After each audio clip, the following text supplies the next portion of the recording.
অন্তর্বর্তী সরকারের প্রধান উপদেষ্টা প্রফেসর ডক্টর মোহাম্মদ ইউনূস বলেছেন, শহীদদের আত্মত্যাগে উদ্বুদ্ধ হয়ে আমরা ইতিহাসের গতিপথ পরিবর্তন করতে চাই, এক নতুন যুগের সূচনা করতে চাই।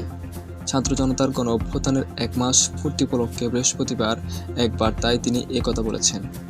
ডক্টর মোহাম্মদ ইউনূস বলেন, আজ আমরা বাংলাদেশের দ্বিতীয় স্বাধীনতা অর্জন করে প্রথম মাস উদযাপন করছি। ইতিহাসের অন্যতম গৌরবময় বিপ্লবের জন্য শত শত ছাত্র এবং সর্বস্তরের মানুষ সর্বোচ্চ ত্যাগ স্বীকার করেছে। তারা ফ্যাসিবাদী শেখ হাসিনার ১৫ বছরের স্বৈরশাসনের অবসান ঘটিয়েছে, যার নেতৃত্বে নৃশংস একটি গণহত্যা সংঘটিত হয়েছে। শেখ হাসিনা একটি দুর্নীতিগ্রস্ত রাষ্ট্র এবং একটি ভঙ্গুর অর্থনীতি রেখে দেশ ছেড়ে পালিয়েছেন। এখন বাংলাদেশকে পূর্ণ গৌরবে প্রতিষ্ঠিত করার দায়িত্ব আমাদের।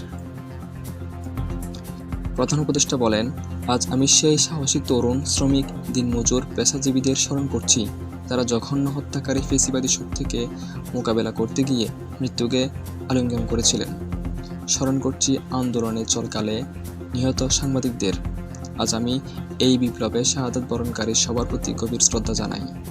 ডক্টর ইউনূস বলেন, আমি অভিবাদন জানাই হাজার হাজার মানুষকে, যারা আহত হয়েছেন, প্রাণঘাতী আঘাতের শিকার হয়ে চিরজীবনের জন্য পঙ্গু হয়েছেন কিংবা চক্ষু হারিয়েছেন।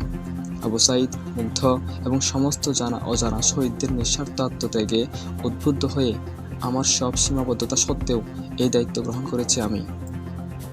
তিনি বলেন, আমাদের তরুণ বিপ্লবীরা দেশের মানুষের মনে নতুন বাংলাদেশ গড়ার যে স্বপ্ন জাগিয়ে দিয়েছে, তা পূরণে আমি দৃঢ় প্রতিজ্ঞাবদ্ধ।